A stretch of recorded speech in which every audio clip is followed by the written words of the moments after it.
I will negotiate with IP0B, other agitators, Tinubu said. Can you imagine? Just because Peter Obi said he will not condemn the ESN or other agitators. Rather, he will investigate and find out what their problems are, listen to them and resolve it. Now, Tinubu has also come out to say he will negotiate with IP0B. With this APC government, with Shettima as vice president, no way. I don't believe this. All these are things they are just coining up to say so that they can make good face before Nigerians to gain acceptance. I doubt it. But let's see what he has to say about it. The presidential candidate of the ruling All Progressive Congress, APC, Asiwaju Bola Tinubu, says if voted into power, his administration would negotiate with agitators, including the IP0B. All right? The presidential candidate of the ruling All Progressive Congress, Asiwaju Bola Tinubu, says if voted into power, his administration would negotiate with agitators, including the indigenous people of Biafra, IP0B.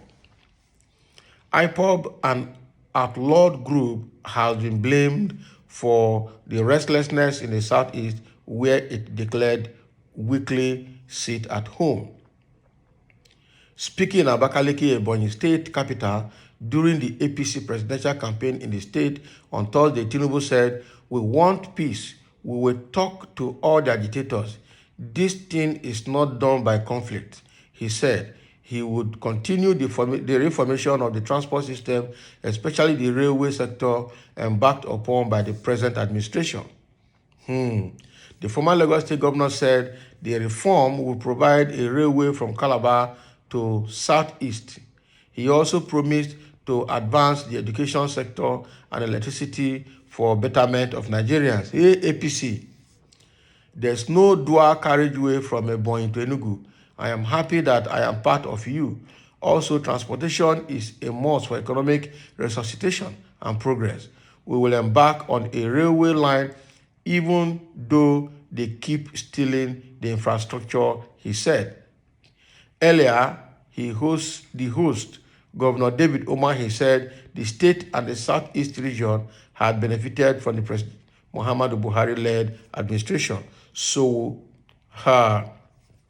we're obedient to APC, he added. Can you imagine? Must we bring obedient into it?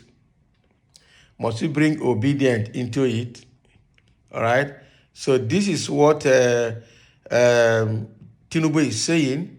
All right, saying that when he's elected into power as president, he will negotiate with all agitators. He will negotiate with the IP0B basically, because he was at Abakaliki for the flag off for the presidential campaign in Ebonyi State, hosted by David Umahi, the governor of Ebonyi State.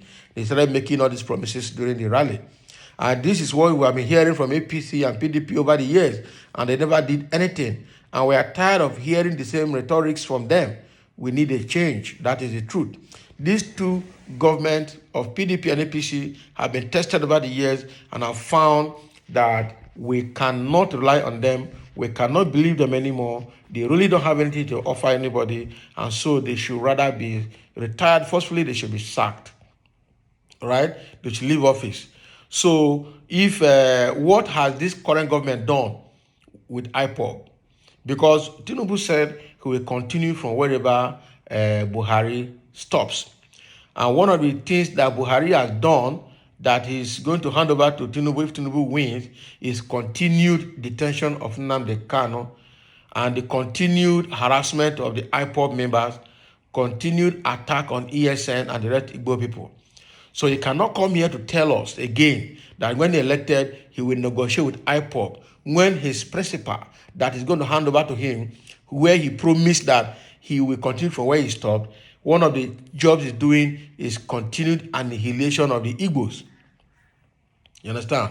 So Tinubu also cannot tell us that he's going to negotiate with IP0B when in Lagos State he hates the Igbos like shit. He pursues them anywhere they are. He sends his people to attack them. Under the guise that state government is implementing state laws. Meanwhile, they are attacking the Igbos in Lagos. All right? It was under his nose that the Oba of Lagos said that the Igbos we die and let them go and drown in lagoon. All right, because of APC government. So what are we saying? And then after the Oba of Lagos came back to apologize and said he was the effect of origin. He drank origin, so he didn't know what he was saying. So we know what is happening in Lagos. Last time it was the fight between the APC thugs, carrying themselves as council tax revenue collectors, and then the Igbos in Alaba market. All right, and everybody saw it on social media when that fight ensued, and then the Igbos were able to repel the thugs that came there for revenue collection. So he cannot tell us now because it's in Abakaliki, and now he want to tell us that he will negotiate with IPOB. I don't believe him one bit that this man will negotiate with IPOB. All right, because one of the things he's going to do is to make sure that Nnamdi Kanu is not released, is to make sure that Igbos are annihilated because they hate the Igbos to their foot. That is the truth. So I don't know who will believe this one that he's saying. He's also saying that he will do road transport for them, that there's no dual carriage between Enugu and Ebonyi Abakaliki, that he's going to put it. Thank God he's now part of them. Is he really part of the Southeasterners?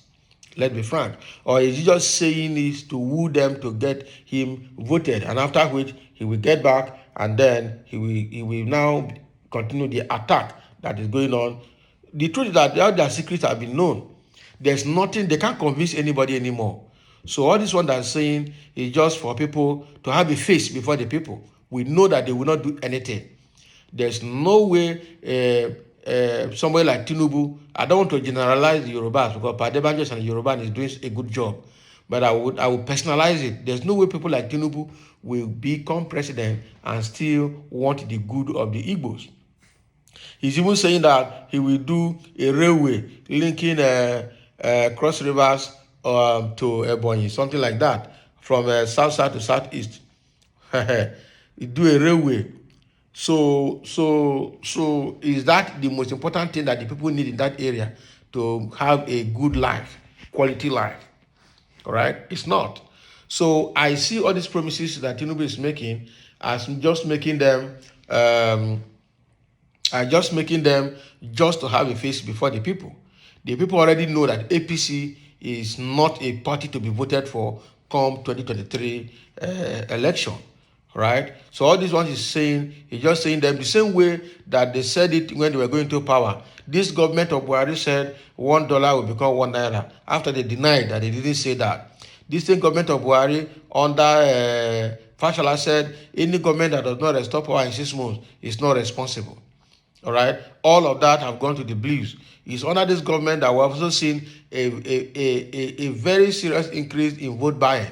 Both in 2015 and 2019 election, we saw all the programs that they brought out for vote buying. And they're rolling out the same program now.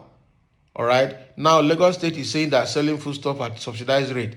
Meanwhile, they went and whether they bought those rice and rebagged them and then printed the APC presidential candidate and logo and APC logo, everything on the body of the bags of rice and beans and selling to people and say they are trying to alleviate poverty and they reduce hunger in the land by selling food products at reduced prices. So I don't understand what this man is saying here in the East, but the truth is that the people know the truth. They know who to vote for. So those are the promises that Tinubu made right there at Abakaliki while carrying out the presidential rally for 2023 election. Let's have your comment below and thank you for listening.